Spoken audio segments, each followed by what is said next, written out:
Michigan's Mackinac Island flaunts a kind of beauty that makes postcards jealous. A tranquil coastal setting, but for that one time a year, Bugsy, are you ready? when the island's guests rock on. Nice skip! Whoa!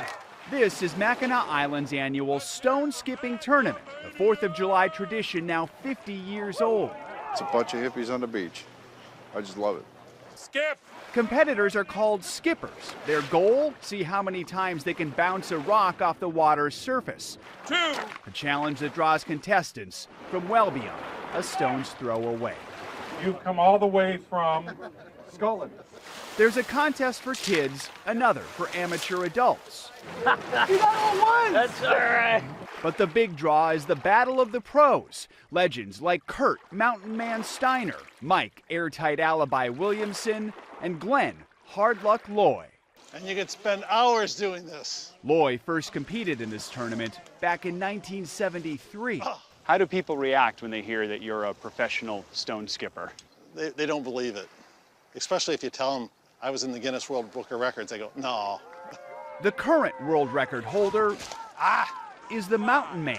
His name etched in stone for this toss. Experts analyze the tape, counting 88 skips. Do you feel a little bit like a celebrity when you come to these things? I guess there's a certain degree of celebrity, or at least sometimes notoriety. But these are the real rock stars. Here's a rock I brought back from Scotland. This is one my wife found. You got to be able to lock your finger around it so you get a good snap, good spin. Skippers search long and hard for just the right stones. When you find the perfect rock, how does it feel? Oh, that's winner, winner, chicken dinner. Here we go. Their throws are scored by judges It's like a flat tire. who simply watch, count, then confer. 1920, it was close. No instant replay here. No way. No, you get one shot, one look, and you better be right. 12.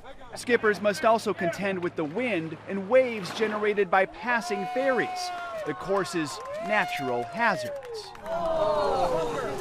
On this day, David Lefty Kolar only needed 19 hops to capture the crown, as this island proudly celebrates half a century in the Stone Age. For Sunday Today, Joe Fryer, Mackinac Island, Michigan. A bowling alley is a lousy place to measure speed skater Mame Biney's athletic skill, but a perfect spot to witness her infectious spirit. Mame seems to laugh nearly as often as she breathes. I suppose the one time you're not laughing and smiling, It's when I'm skating. I look like I'm about to kill someone. There's like another personality on the ice. At 18 years old, Mame has become a speed skating star, the first African-American woman to ever make the U.S. Olympic short track team. Oh, the speed. I love the speed. Born in Ghana, she came to America when she was 5, settling in Virginia with her father, Kwaku. One day they spotted a sign for ice skating lessons, which surprisingly caught Mame's interest. There's no ice in Ghana. To me, the only thing cold there is the ice cold beer. Soon, Mame's coach determined she was too fast for figure skating, and she made a switch. can you picture yourself figure skating right now? No. Why not? Because these thighs are not meant for figure skaters. They are for speed skaters. Last year, Mame moved to Utah, living with a host family so she could train with the best. All of it leading to the Olympic trials in December, where in the 500-meter race, Mame jumped to a quick lead and never lost it. Crushing the field, and she is going to the Olympic Games. I was like, holy cow, I'm going to Korea. And I started cheering and cheering, and then I fell.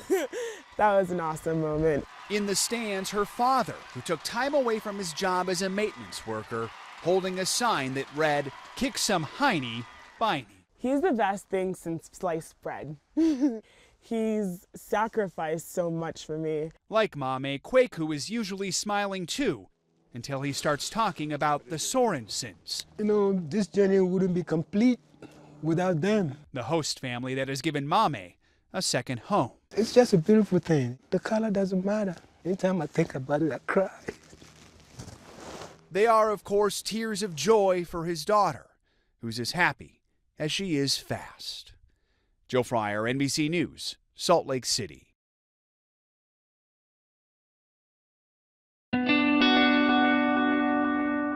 Perched on a mountain 8,000 feet above sea level, you'll find a rocky remnant of the Wild West, a place called Cerro Gordo. It's secluded, yes, but not too remote for the spooky spirits rumored to inhabit this ghost town, or for the two city boys who now call this lonesome hamlet home. We get a lot of questions, who's the mayor, who's the sheriff. I'm happy with you being the mayor. By the way, there's not going to be any ego play on that. I'll take that. Yeah. You want to take the history. For a price tag of $1.4 million, business partners John Beer and Brent Underwood bought Cerro Gordo, an old mining town that first churned to life in the 1860s. This is the saloon? This is it. And still holds on to its stained glass charm. In New York, what does 1.4 million get you? Not such a great one-bedroom in Brooklyn. In the saloon, you can still find evidence of a card game that took a deadly turn. And if you look, you'll still see some bullet holes, and the legend is that this stain here is the blood stain from that day. You could clean up the bullets and the blood stains. Part of the character. It needs to be rustic. It needs to hold on to the historical roots. That's why this place is so interesting. They plan to preserve that past while giving Cerro Gordo a facelift. If you keep pulling. The guys are now working to revive the town, hoping to make it a destination for business retreats and weekend getaways. Already, visitors are dropping by unannounced. Listen to the wind. That sounds neat. That's something you cannot hear in the city. The town is a 360-acre stretch of land dotted by 22 buildings, including a general store, an 8-room bunkhouse, and one more thing. You gotta be a He-Man to open this door. Robert Damaris. How many residents are there here in Cerro Gordo? Usually me, myself, and I. This is only a V6. Damaris has lived here on and off for 21 years, which means he too has a few job titles. Well, outhouse superintendent, fire chief. The first one you mentioned, outhouse? Outhouse superintendent. That's important. Oh, it is. I try to keep the outhouses somewhat pleasant. What do we He's got also right here? historian and tour guide, showing off mining equipment that once made this place California's largest producer of silver. For all the folks who are visiting here, how important is it for them to see all of this? I feel they should get to see what it was really like. What built California? What built our country? What made our country strong? Mining. And of course, he claims to have seen the occasional ghost haunting these grounds. They don't bother me anymore. They leave me alone. They know that I'm the good guy. As for the new owners, I'm not a big believer in ghosts. but if they do exist, the ghosts, like the guests, are more than welcome. For Sunday Today, Joe Fryer, Cerro Gordo, California.